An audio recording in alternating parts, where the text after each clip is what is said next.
جن کو ایک سیکنڈ کے لیے محنت کرنے کی حاجت نہیں ہے، صرف زبان کھلتی ہے ادب کے پھول جھڑنے لگتے ہیں، ان پر قرآن نازل ہوا ہے۔ قرآن پاک کا حسن پڑھیں آپ دنگ رہ جائیں گے۔ والعادیات ذبحا فالموریات قدحا فالمغیرات صبحا فأثرن به نقعا فوسطن به جمعا۔ کیا بات ہے، ذبحا جمعا، اس کو آپ غور کریں تو پتہ چلتا ہے کہ یہ کلام کسی انسان کا ہو ہی نہیں سکتا ہے، یہ انسان کے خالق کا کلام۔ سبحان اللہ۔ اس سے بڑی دلیل کیا ہے؟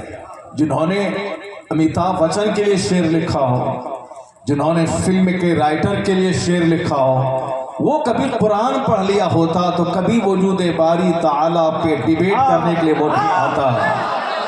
کبھی صرف قرآن پڑھ لیا ہوتا، اسے سمجھ میں آ جاتا کہ بغیر کسی دلیل کے میں مانتا ہوں کہ خدا ہے ساری کائنات کا۔ سبحان اللہ۔ نعرہ تکبیر، نعرہ رسالت، معراج المومنین معراج النبی کانفرنس، حضرت علامہ مفتی شہریار رضا صاحب قبلہ۔ ادب پڑھنے والا وہ کیا جانے کہ اس کائنات کا خالق کون ہے؟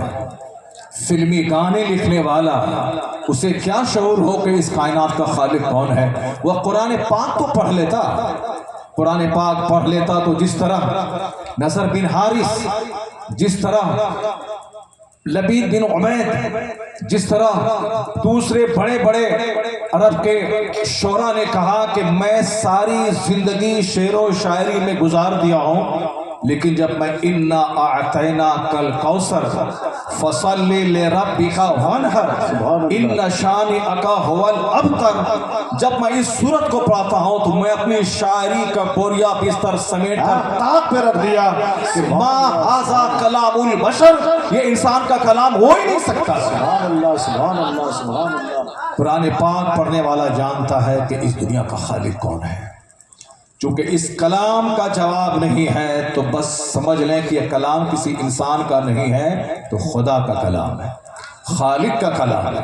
وہی خالق جس نے سورج اور چاند پیدا کیا، وہی خالق جس نے ساتوں آسمان پیدا کیا، وہی خالق جس نے ساتوں زمین پیدا کی، وہی خالق جس نے ساتوں سمندر جاری کی، وہی خالق جس نے کروڑوں کہکشائیں پیدا کی، وہی خالق جس نے اس طرح کی کروڑوں زمین سورج کے سامنے چھوٹی پڑ جائے، اتنا بڑا سورج پیدا کیا، جو سورج اس طرح کی ہزاروں زمین جس سورج کے ایک ذرے کے برابر ہو، اتنا بڑا سورج پیدا کیا۔ اگر نہیں پڑھا تھا وہ کسی بڑے مفکر کے کلام کو، کم سے کم آئنسٹائن کو پڑھ لیتا، الفریڈ نوبل کو پڑھ لیتا، کم سے کم انیٹومی کے ایکسپرٹ میگاٹیک تیجاسن جی کو پڑھ لیتا، کم سے کم نیوٹن کو پڑھ لیتا۔ اگر ان سارے ویگیانک کو پڑھتا جنہوں نے کہا تھا کہ 10 لاکھ سال کی عمر بھی مجھ کو مل جائے تو بھی میں کائنات کے اور چھور کا پتہ نہیں لگا سکتا، وہ کہنے پر مجبور ہے کہ دنیا اتنی جٹیل ہے کہ جس کو میں سمجھ نہیں سکتا، تو اس جٹیل کا پیدا کرنے والا کوئی ہے، اسی ہستی کا نام خدا ہے، اسی ہستی کا نام اللہ ہے۔ سبحان اللہ۔ تو اس بندے نے نہ سائنس پڑھی تھی، اس بندے نے نہ عربی کے بڑے بڑے ادیبوں کی زندگی کا مطالعہ کیا تھا، کسی کو پڑھنے کی ضرورت نہیں تھی، صرف قرآن پڑھ لیتا اور جس پہ قرآن نازل ہوا اس مصطفیٰ کو پڑھ لیتا۔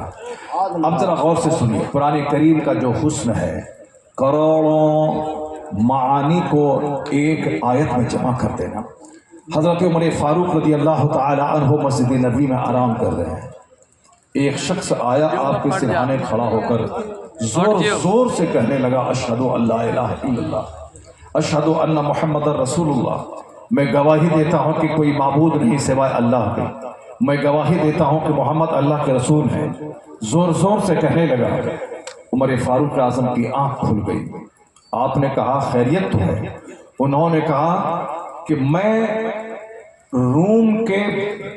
روم کا ایک شخص ہوں اور میں بہت بڑا شاعر ہوں، میں نے شاعری میں بڑی محنت کی ہے، مگر میں نے ابھی ایک آدمی کی زبان سے ایک کلام سنا ہے، اور وہ کلام ہے جب میں نے اس میں غور کیا وَمَن يَتَّقِ اللَّهَ جس نے وَمَن يَتَّقِ وَيَخْشَ اللَّهَ جس نے اللہ سے ڈرا اللہ کا خوف دل میں رکھا اولئک هم الفائزون وَمَن يُطِعِ اللَّهَ وَرَسُولَهُ وَيَخْشَ اللَّهَ وَيَتَّقِ فَأُولَئِكَ هُمُ الْفَائِزُونَ وہ کہتے ہیں کہ میں روم کا عیسائی ہوں، میں جناب عیسیٰ پہ ایمان لانے والا، میں رئیس بھی ہوں، ادیب بھی ہوں، شاعر بھی ہوں، مگر میں نے ابھی ایک بندے کی زبان سے میں نے ایک کلام سنا ہے جناب عیسیٰ علیہ السلام پر جتنا کلام نازل ہوا، انہوں نے جتنے بھی ارشادات زندگی میں لوگوں کے سامنے رکھے، میں نے تمام ارشادات کو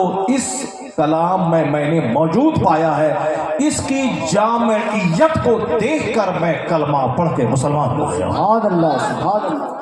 جامعیت کو دیکھ کر، یعنی جتنے بھی کلام جناب عیسیٰ علیہ السلام پہ نازل ہوئے وہ سارا کا سارا اس ایک آیت کریمہ میں جمع ہے۔ قرآن کریم کی ہر آیت لاجواب ہے۔ جناب مولا علی کہتے ہیں کہ پورا قرآن جس میں تمام علوم و فنون موجود ہیں وہ سورہ فاتحہ میں جمع ہے۔ سورہ فاتحہ بسم اللہ الرحمن الرحیم میں جمع ہے۔ بسم اللہ الرحمن الرحیم کا سارا مفہوم لفظ با میں جمع ہے۔ تو اب سارے علوم کو سمیٹ دیں تو ایک با کا نقطہ بن جائے اور اس کو پھیلا دیں تو دنیا بھر کے سارے علوم وہ بن جائے۔ پورا قرآن جمع ہے بسم اللہ الرحمن الرحیم میں۔ اب آپ سمجھ سکتے ہیں کہ مولا علی کہتے ہیں کہ میں سورہ فاتحہ کی تفسیر میں اگر کتابیں لکھنا چاہوں تو اتنی کتابیں لکھ ڈالوں کہ 70 اونٹوں کی پیٹھ بوجھل ہو جائے۔ ہم لوگ اتنی کتاب نہیں لکھ سکتے ہیں، پورے قرآن اگر پڑھ ڈالیں اور پوری تفسیر کھنگال دیں پھر ایک کتاب لکھیں تو ایک ٹیبل ہر کتاب نہیں لکھ سکتے ہیں ہم لوگ۔ ایک ٹیبل پہ 50 کتابیں آ سکتی ہیں، لیکن مولا علی کہتے ہیں کہ 70 اونٹوں کی پیٹھ بوجھل ہو جائے۔ اللہ نے مجھے وہ علم دیا، حضور کی صحبت میں رہ کر آقا علیہ السلام کی دعا سے وہ علم مولا علی کو اللہ نے دیا ہے کہ وہ کہتے ہیں صرف سورہ فاتحہ کے ایکسپلینیشن پر، اس کی تشریح و توضیح پر اتنی کتابیں میں لکھ ڈالوں کہ 70 اونٹوں کی پیٹھ کتابوں سے بوجھل ہو جائے۔